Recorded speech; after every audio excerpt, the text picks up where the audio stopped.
आज दिली काय म्हैस? दिली ना, एक किरण भाऊला दिली.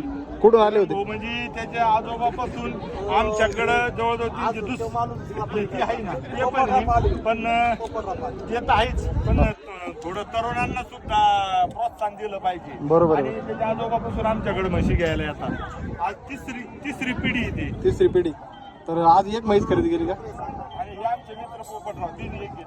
दर शिखरावर एक म्हैस घेऊन जातात ते आम्ही. हा हा. तर चर्मन साहेब हिची काय खरेदी झाली? हा? खरेदी कशी झाली? हिची 1,21,000 होती. 1,21,000ला. पाठ्या का म्हशीचा. मित्रांनो म्हैस बघू शकता, वस्तू आहे आणि एक नंबरची अशी खरेदी केली किरण भाऊनी. आणि ते चर्मन डेअरी फार्म आणि जाकीर भाई यांच्याकडे जवळजवळ गेले 3 पिढ्या झाल्या तसे म्हैस खरेदी करायला येतात.